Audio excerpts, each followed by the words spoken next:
cryptography. In this nugget, we'll be addressing cryptography. We'll start here talking about the basics of cryptography, some things about how it works and what it's useful for. We'll talk about symmetric cryptography, which is the method of using the same key to both encrypt and decrypt data. We'll also talk about key pairs, which is also really useful for asymmetric encryption, which means you use different keys to encrypt and decrypt. Then we'll also talk about practical ways to use encryption. Right, folks, we're getting close to the end here. Only a little bit of training left to go for the Certified Ethical Hacker series. And as we start this this particular video, I want to ask you, how many of you would rather be here with me learning about hacking than in the most luxurious prison of all Siberia? See, I knew you would love to be here. 100% participation, I'm sure. All right, let's take a look here at what we've got. We're going on here with cryptography basics. Now, when it comes to cryptography, what's the whole point of this? Well, the purpose of it is to secure data between two parties. This can take place a number of different ways. You might have an email that you want to send that you want to make sure that nobody can intercept and read the contents of that email. You may also want to use some cryptography just to sign the email. That means that someone else could intercept it, sure. However, when you sign it, you can guarantee that it really did come from you. This is a good way, for example, to prevent things such as spam from occurring, because when you sign it, then you can confirm that it's from you and not from a fake spammer of some type. There's also network data that you might want to secure. This could take place over SSL or TLS. You know, that is what happens when you connect to a secure website like online banking, for example. And you see the little padlock in the URL, or next to the URL. There's also things such as VPNs, stuff like that. Also with algorithms is what takes place here. This is how this is all worked out. Now, I'm not a math major, never was real strong at math. In fact, I can barely balance my own checkbook. However, I do happen to know that the algorithms that are used with cryptography are very complex math. There's not really a whole lot of people in the world that are even capable of manipulating or working with that level of math. In fact, most of the folks that do this are not IT folks at all. They're usually brainiacs at major universities and stuff like that. They kind of make a study of this whole cryptography thing. A lot of them also work for the government, and some of them work for organizations like the NSA, which comes out with a lot of really good stuff for cryptography. Anyway, what happens with these algorithms is it uses this complex math to encrypt and then later to decrypt as necessary this plain text. Now, that's one thing I want to bring out as a specific word to you. When I talk about plain text, we're not talking about notepad documents where it's just plain text without any fancy fonts or something like that. Plain text really means anything that's unencrypted. It could be an image file. It could be an email. It could be anything, really. It could be a video. That would also be plain text if it's unencrypted. And then once you encrypt it, then of course it's no longer plain text. Most encryption, by the way, is also what we call block stream, which means that, let's say if this is a file right here, and it's also called block cipher. Let's say that this is a file right here, well, cryptography does not usually encrypt the entire file unless it's all very small.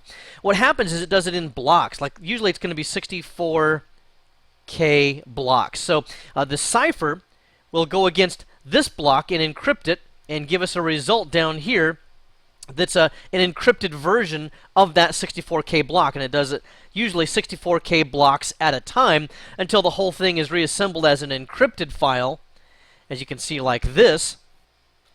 And once that's then encrypted, you will not be able to decrypt it unless you have the appropriate key to decrypt it. Now, there's a couple of different kinds of keys you can use. One of those is called a symmetric key. The basic idea here is that you're going to use the same key. That's the big idea, to both encrypt and decrypt data. This could be something like, if you take it back to the basics of levels, back when I was a kid, we used to get prizes in our cereal, our Fruit Loops and Cap'n Crunch and all those sorts of things. And one of the things that we would sometimes get would be some kind of a cryptography device. It could be a decoder ring, so to speak. And what I could do is I could use that decoder ring to write out a message in code using that decoder ring. And then a friend of mine from across the street, his name was John, he would have the same decoder ring from his box of Fruit Loops, and then he could decipher that message using his decoder ring. It uses the same key or the same method for both encrypting and decrypting. Now, in terms of computing, why would we want to use something like that? Because it has some problems which we'll talk about, but The main idea here really is that it's very fast. That's one of the big advantages of it. But it also has some problems. For example, it's got difficult key distribution. If we have to have a unique key for each person, let's say that each person is represented by a circle here. Okay. Well, we might have one key that works back and forth between these two people, that they can both encode and decode data. But what if there's another person? Well, then we have to have a separate key for this person. Okay. And then if this person also wants to decode with them, then they also have to have a separate key. So now we've got several things going on here. What if we add another person to that? Well, now then they have to have a key that works between these two, and one that works between these two, and one that works between these two. And you can see how pretty soon you get into kind of a mesh of different keys that have to be distributed, and you have to keep track of all of them. Now, we don't very often actually have to do that in practice, but in principle, that is a challenge of symmetric algorithms. Now, there are ways of simplifying that, and certainly when you use asymmetric algorithms and use things like key pairs, this whole thing becomes much simpler.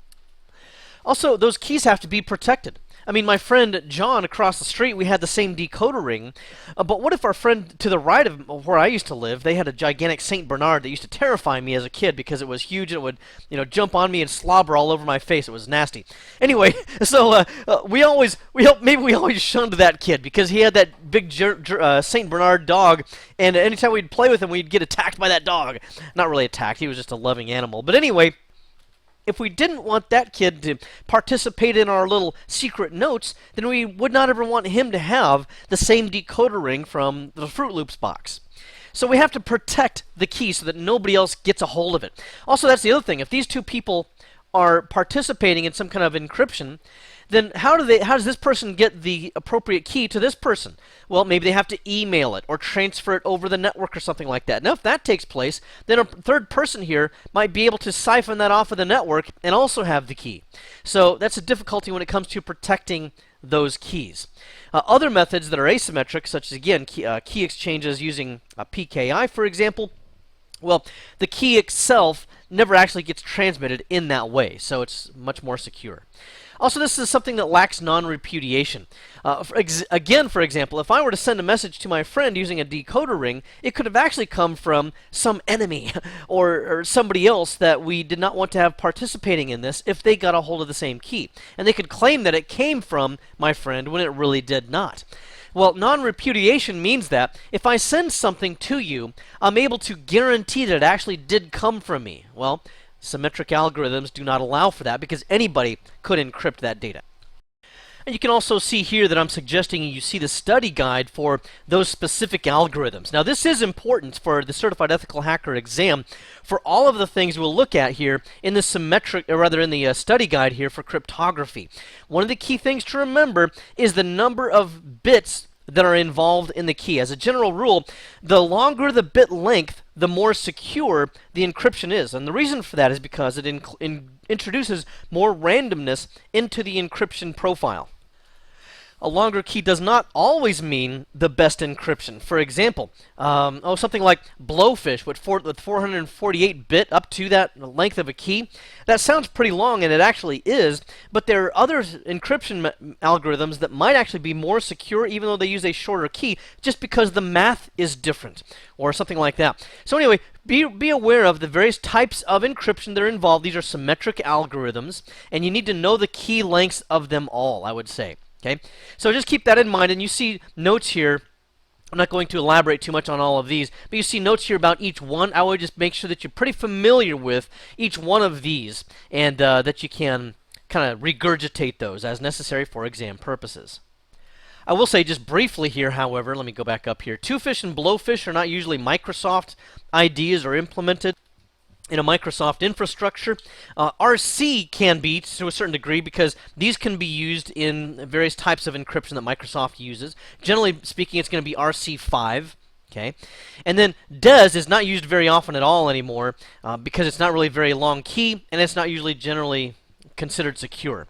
Triple DES is a little bit better and it can be used. It's got a fairly long key there, and again, it's shorter than something like this up here, this Blowfish, which is 448-bit, but it might be considered more secure. Why? Because you use up to 3 keys in a multiple encryption. It kind of sends it through an encryption blender, if you will.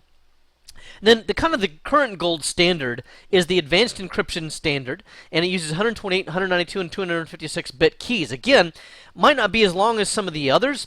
However, it's going to be more secure because of the method that it uses, but it's also much faster, and that's a big improvement there, is the performance of it. I see it's kind of gone off the edge there, but that's supposed to say faster there on the side.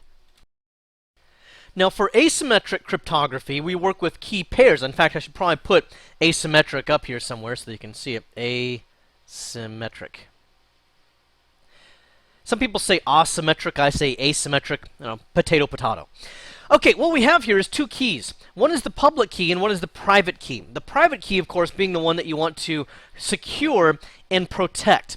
Generally, the public key you can send to anybody. You can even send it to a hacker, and it really wouldn't do anything on its own. We'll see how this works, though, in the public key, private key infrastructure. This is also known as a PKI, or private key, or a public key infrastructure. Okay. Now, what we have with this is the ability to encrypt and decrypt using separate keys. For example, let's say I've got some data here. It could be a file, for example. And I want to encrypt it. How am I going to do that? Well, I encrypt it using the public key, and I apply that mathematical algorithm against the data. As a result, I'll have an encrypted data file, for example. Now, once I want to open that file, it's encrypted, and I won't be able to read it, so how do I open it? I open it with the private key, and by the way, you don't do this. You don't click on something that says private key. The operating system or whatever encryption software you're using will do all of this for you, and very often it's transparent and you don't even necessarily realize that it's being encrypted and decrypted. And that would be the case, for example, with the encrypting file system once you've got it in place. Anyway, so the public key encrypts the data. To open that up, I need the private key. I'll run that algorithm against the encrypted data, and out of the result of that, I'll have my data back. Okay, and it's going to be in plain text again, and I'll be able to open it, edit it, whatever else it is that I need to do. Now, for obvious reasons, the public key is not really that big a deal. You can send that to anybody, but the private key is what you want to protect. Usually you don't want to email that to somebody or anything like that, because then they'll be able to assume your identity. One of the key advantages of the PKI here with the public and private key is that we do have non-repudiation. That means that if I were to sign something, let me just start over here. Let me clear off my little scribbles. If I want to sign something, that's another valid use for these keys, then I can confirm that that really came from me. So, for example, if I'm a software developer or a hardware manufacturer, and I have a driver for, let's say it's a printer. Well, one of the advantages in Microsoft implementations right now is that we can use signed drivers, which means that we can be confirmed that it came from the manufacturer and that it has gone through a rigorous testing process. And once they've passed that process, they're then signed, and that means that if they ever get modified in any way, then the signature will be affected, and it will not vet out properly, and you can confirm that there's something been changed with that driver. So what happens here is we sign it with the private key. Okay, so we sign it with the driver with a private key, and then what happens is it's not technically encrypted so that you can't read it, for example. Usually there will be an accompanying file with the driver that has a blob of encrypted data, or rather a blob of cryptographic data at the end of the file, and that you can actually even open up in Notepad sometimes and actually see that. Well, anyway, what we'll have then is a driver plus the blob, I'll just call that. Okay, this is a mathematical result. Then what we'll do is we'll use the public key that came from a manufacturer of the keys. And that could be somebody like VeriSign or Komodo or Thought or some of those other organizations. And we'll apply the public key to this blob. And then what will happen is, if it's able to correctly match against the blob, then we'll know that the driver is good or has not been modified in transit. So this whole thing here is really signing. So the basic idea is you sign with the private key. Okay. If you want to encrypt something like data, then you'll encrypt it with the public key, but it can only be decrypted with the private key. Okay, so that's kind of how that works, and that's the signing that I just talked about. Some practical uses for this: I could sign and/or encrypt email. Very handy to secure your email and to perform non-repudiation. You can also sign things such as drivers, which I just talked about. You could do a very similar thing with any software. And then you can also use two-factor authentication using things such as smart cards or RSA's secure ID methods. I'll talk a little bit more about that here coming up shortly.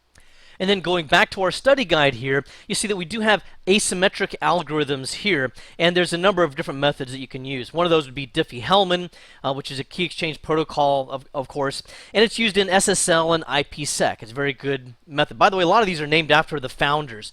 These are the names of the people that came up with that. The elliptic curve crypto system is another one you could use.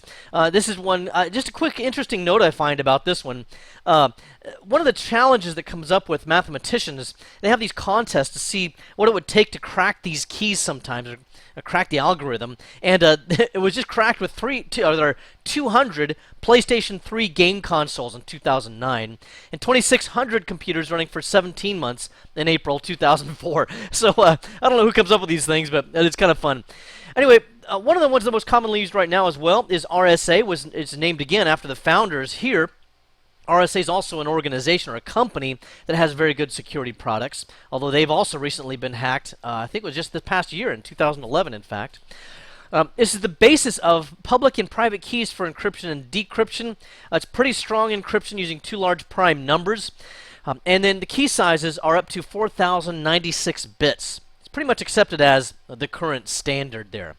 And there's also hashing algorithms. Now, we'll talk about that here as well. I might as well while I'm on this page. There's MD5, SHA-1, and SHA-2. SHA-1 being probably the most common one right now, and it's a very good method.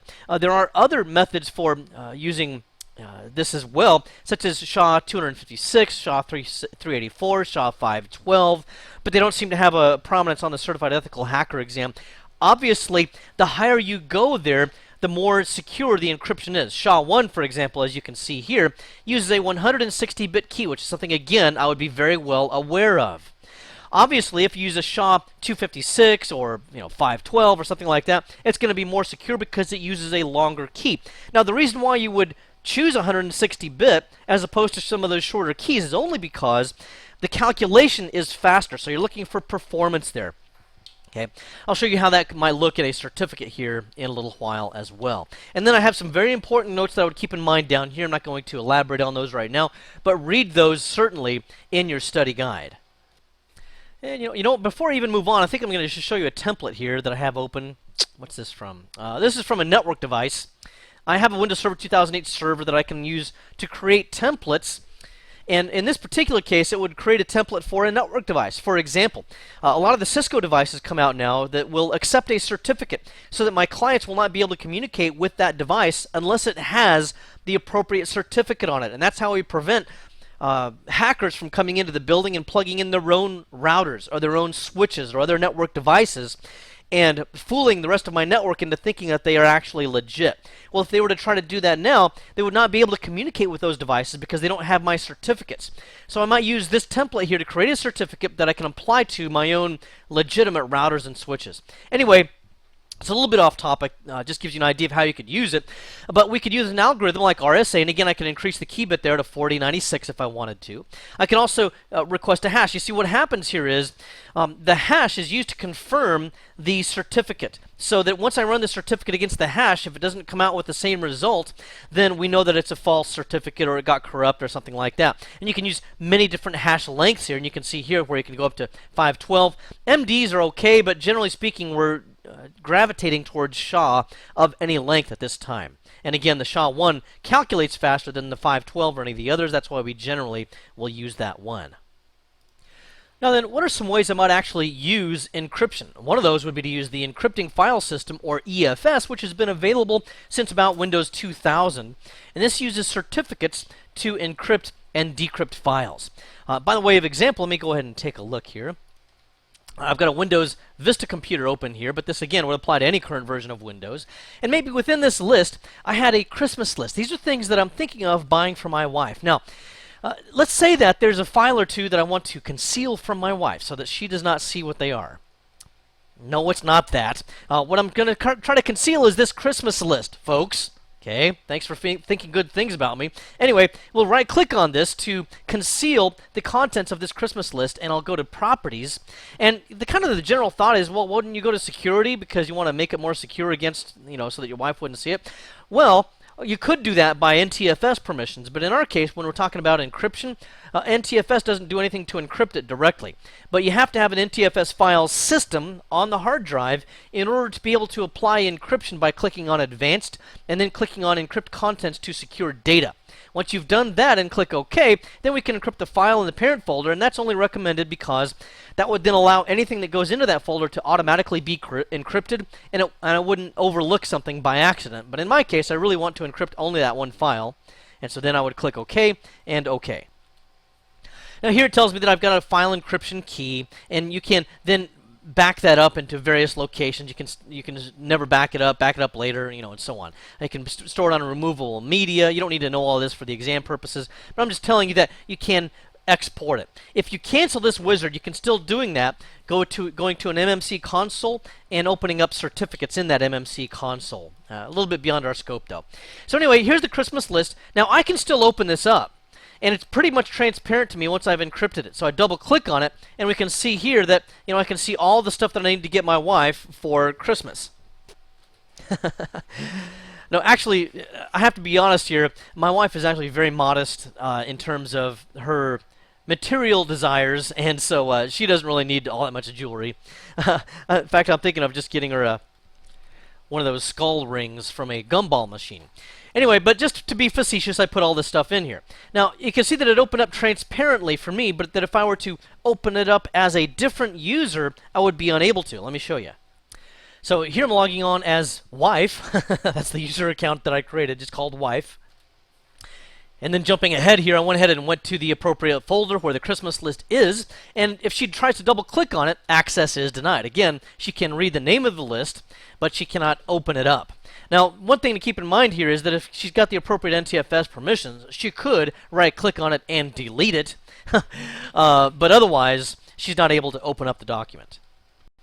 Now, I also want to demonstrate to you that there are certificates involved in this. So I'm going to go to Start, and I'm just going to create an MMC console, MMC. And you don't need to know this for the exam. I'm just showing you this for your own edification, so to speak. I'm going to go ahead and File, Add, Remove, Snap. And boy, it really wants me to back up that encryption key, doesn't it? It is a good idea, because, by the way, if this profile ever gets corrupt or deleted, then the certificate is actually stored in the profile. So then, if that were to get corrupted or deleted, I would never be able to reopen that file again. And you're just really going to be out of luck. So it is a good idea to back up the file or the certificate somewhere or another. Anyway, you can see here that I've got a certificate. That's for the trainer certificate. And here is some information about it. It says that I have a private key that corresponds to this certificate. You are able to send your certificate to another party. And you would generally do that as sending only the public key without the private key. It's giving me kind of a warning here that I do have a private key here. So if I were to export this, let me just click OK here.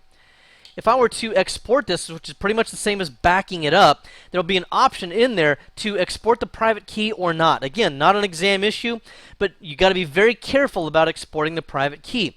Only choose yes if you're doing it for yourself and you're backing it up or you're storing it maybe in a safe somewhere or some other physically secure location. You do not export the private key and send it to an internet stranger, for example. Okay, so that's just an idea there.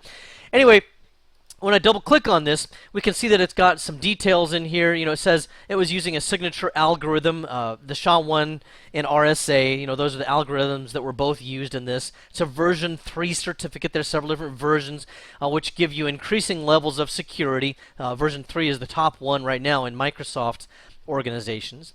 And so you can see some other ideas here as well, such as what the key is used for. It's used for the encrypting file system, and there's a unique object identifier here that applies to that as well. You don't need to know that either, but that's what that is, just in case you're wondering what all those numbers are. Again, there is a public key involved in this. This is the actual mathematical result of that public key. So we can actually see that public key right now. Whatever the math was that generated this, that's the end result. There's also a thumbprint algorithm, which is using SHA-1. In other words, it took the certificate, it ran it through a thumbprint algorithm of a SHA-1 hash, and this was the resulting thumbprint. Okay, so again, that's going to be a unique mathematical result that only applies to this one particular certificate. What else have we got in here? Oh, there's something important here as well. Let me go back up here. It tells you when it's valid from and when it's valid to. So in other words, how long this certificate is good for. And this is important in an organization because your certificates have to have an expiration. They can't be good indefinitely. The reason for that is because given enough time, hackers will be able to crack through certificates or almost any other kind of an encryption. It might take even years to do so, but you have to be careful of that. Generally speaking, the shorter the shelf life of the certificate, the shorter you can also use in terms of the key length. If you want a long life certificate, you would use a longer key length. Also, the certification path, again, this is not going to be a certificate, or rather a exam item, but I want you to be aware of it. Notice that this one came from myself, the trainer account. This means that it's a self-signed certificate. Self-signed certificates have not been issued from a trusted certification authority. Therefore, if anybody else gets a hold of this certificate, they'll probably get a warning message or a pop-up that says this came from an untrusted source or something like that. And it might be okay to go ahead and click on through it, but on the other hand, it might not be. You just have to use the appropriate judgment at that time. Later on, you may see a certificate that comes from an actual certification authority, or it might come from Komodo or VeriSign or a corporate certification authority. So again, that certificate was self-signed, meaning it didn't come from a CA. Now, these are trusted root CAs, and you'll see here corporate CAs like GoDaddy, Microsoft themselves, VeriSign, Thought, and other companies, Equifax, Entrust. So any certificate that comes from any of these sources will automatically be trusted by me or by any of the software that I'm using, such as an HTTPS connection to a website, maybe online banking that had a VeriSign certificate or something like that. Let's also take a look here at BitLocker. And what this does is, again, it's a Microsoft invention. At least in that technology. There's other companies that do this. You can use TrueCrypt, for example, at truecrypt.org. Actually, I think I have a website for that open somewhere. There it is, truecrypt.org. You can download their product. It's a free product, and it also encrypts entire hard drives, but it's good for both Windows products as well as Mac OS X and Linux, and that's some of the advantages of that. So you can see some of the ideas here. It gives you some more data about it. I don't think you need to know a lot of specifics about this for exam purposes. Just be aware of the fact that there is another product here called TrueCrypt that you could use. But dragging this window over here, as it relates to hard drives, what we do with TrueCrypt or with BitLocker is we want to encrypt the entire hard drive. Now, what's the background about this, and what's the advantage of this over EFS? EFS would encrypt individual files or folders, but not the entire hard drive. One of the big problems that we have right now with a lot of different things, thumb drives, laptops, external hard drives, all those sorts of things, is that they get lost or stolen. And if it gets lost or stolen at the airport, for example, then whoever takes that laptop could just be able to open it up, and using offline attacks, for example, booting from a Linux operating system and then attaching the hard drive of that laptop to Linux, they could just actually read all the contents of that file, of the hard drive. So that's not so good. Well, what we could do there is we could encrypt the entire hard drive so that even an offline attack would not be effective. The way we would do that is, let's just say this hard drive right here, we would right-click on it and choose Turn on BitLocker. Now, there's a number of different methods that take place with this. And what you can do is to use a password to unlock the drive. You can also use a smart card to unlock the drive. And then there's also something called a trusted platform module that's on some computers and on some laptops. I don't have one on this particular computer, so I can't show it to you. But what it does is it stores the decryption key in that TPM, and it's integrated into the motherboard, so it's not like you can just add it on if you want to. Anyway, once that key is stored in there, it will not release the key unless it's under a normal boot condition. So, for example, if someone did steal my laptop that has a TPM and it was an encrypted hard drive using BitLocker, if they took the hard drive out of that and tried to plug it into a Linux box, then it would not have the keys to release, because it's still in the TPM in the original motherboard. Moreover, when Windows tries to boot, if it detects that there's been a change to the way it boots or to the way it's been accessed, then it will not release the key for that either. So that's the best way to go, is to use a trusted platform module that's part of the motherboard. If you don't have that, you can also use these other methods. And you can use the TPM plus both of these methods, or one or the other. Okay, so there's a lot of different ways to go about this. I'm just going to use a password, for example, and you would type in a secure password. I'm just kind of making something up here, something like that, and then you would click on Next. Okay, once you click on Next, then you can say, where do you want to save the recovery key? And you can save the recovery key to a file, or you can print the recovery key, or save it to a USB flash drive. This is useful because if, for some reason, the system will not properly unlock that drive, then you can also type in a long, convoluted key, which will still validate that you are who you say you are because you have that key. And then it will be able to unlock it in that method. I'm just going to say print because I don't want to save it in any other location right now. I'll just print it out. Okay, and then we'll click on Next, and then we would click on Start Encrypting. Now I'm going to cancel this at this point. And why am I doing that? Well, because this does take a while. This could take, it's kind of a fairly large hard drive, so that could take hours to perform a full encryption. But the point I'll make with this is this also uses a PKI infrastructure. You can, in a corporate environment, issue certificates to the computer that can be used for BitLocker. The advantage of that would be the central organization that issues those certificates will have a copy of each one of those certificates if the key ever gets lost or stolen or corrupt or something like that. So you would never get locked out of your own hard drive, for example, in those sorts of cases. Anyway, all of that is probably more information than you need for the exam. It's just that that's kind of one of my expertise areas is BitLocker, EFS, and Microsoft security. So I can't seem to shut up about it. Anyway, let's move on. Let's talk about email as well. If I have an email message, I just open up Microsoft Outlook here, and it's the most current version at this time, which is 2010. But you can do this across just about any current version of Microsoft Outlook. And what I could do is create a new email message, and then I could go over to Options, and if I have the appropriate certificate, then I can choose to sign and or encrypt. Now, I use a free certificate from Komodo.com. I think it's C-O-M-O-D-O.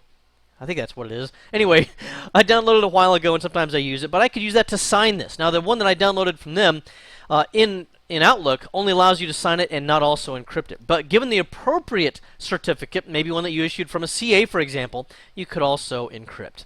Now, what I would do then is I could send that to somebody, and I'll just go ahead and type off an email and send it, and then when I open it up later on, we'll see that we'll be able to identify that it was a signed email. So let me just drag this back over. Actually, I've got it in here now, so be patient with me while I resize Windows and whatnot. Oh, come on. There we go. Okay, so I'm going to bring this over now, and we can see that when I receive this email, that it's got the little, I don't know, ribbon or whatever it is. It's like a red certificate of some kind there. That means that it was a signed email. So I click on it, and I can see that it was indeed signed by that person. If I click on Details, it tells me that some more details about it. I can also view the certificate itself if I need to do that. Actually, let me show you how to do that as well. Go back to Details here. You have to go down to the signer here, and then you can choose View Details, and it gives you some details about it, but then you can actually view the certificate itself and see more. You know, see when it expires, you know, all the same kind of details we looked at earlier. This is the certification path. Now, in this particular case, we see this certificate actually came from my own corporation, you know, a VacuSource, and it was issued by my own certification authority. So I could view that certificate as well from this CA here as well if I want to. Anyway, again, all of that is probably more information than you need for the exam, but there it all is, and certificates are a big part of most security implementations, so you really cannot overstudy that for practical purposes. Another reason why you might want to use encryption, or a PKI is in particular, will be things such as tokens. By the way, most of the encryption we use is going to be using some form of a PKI. With this one, you could use something like an RSA Secure ID, for example. And here I'm just going to their website where they have the RSA Secure ID. It's two-factor authentication. And you can see that it puts a specific number up there. It's kind of small. I guess you can see it in here a little bit better. But you have to have a password or a PIN that you use when you log on. That's called two-factor authentication because you have to have the actual device itself and you have to be able to provide a PIN. Something that actually use certificates as well there, though, would be smart cards. And I think I got a picture of one over here. There it is. This is a GemSafe smart card. What happens with this is you put a certificate on here, and then you slide it into a smart card reader. This is actually a credit card sized device. the gold contacts here come into contact with the reader so that it can see the certificate, and then on a keypad you'll also enter in a PIN. Also, two-factor authentication is involved with that because it's something you possess, that being the smart card with a certificate on it, and something you know, which is the PIN. There's also IPsec, which stands for IP security. What we can do with that is to encrypt and sign, if we want to, all of our network transactions, all of our network communications. So that even if you're doing just kind of generic, really not even secure transmission, you're downloading a simple file or a otherwise publicly available PDF from a server on your network or something like that, even that data is secured and encrypted. So it makes pretty well intercepting it or cracking it or seeing it in plain text in any way pretty much impossible. And IPsec is actually a very, very good and secure solution.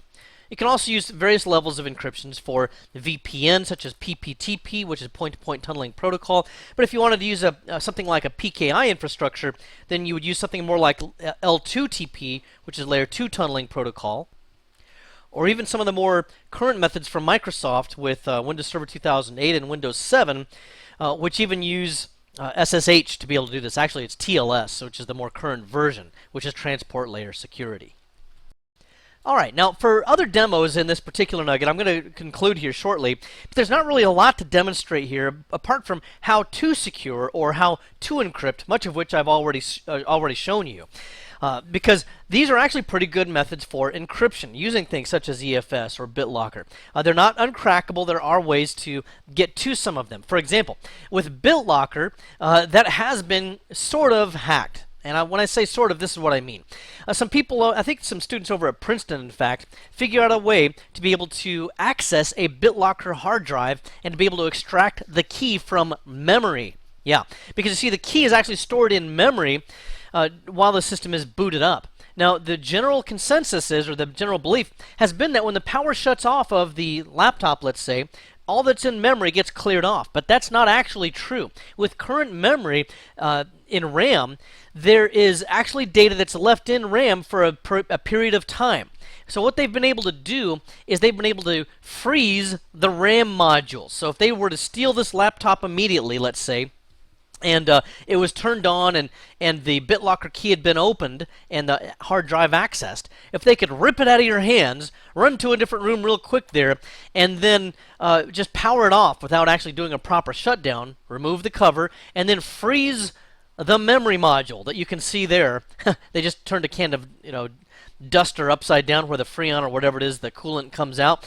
By cooling it, they're able to hold the data in memory for a little bit longer. And here's a kind of a close-up of it. You can see a little bit better. And then what they were able to do is they attached an external hard drive which had some programming of their own and was able to derive the data out of the memory module. Even with some of the data gone or corrupt, they could still reconstruct enough to be able to come back up with the key. So at this time, for BitLocker, that's the method that you would use to be able to get it. It's still not very elegant. You would, again, have to have physical access, which is kind of the whole point of BitLocker, is you want to prevent people from being able to access the data once they do have physical possession of it.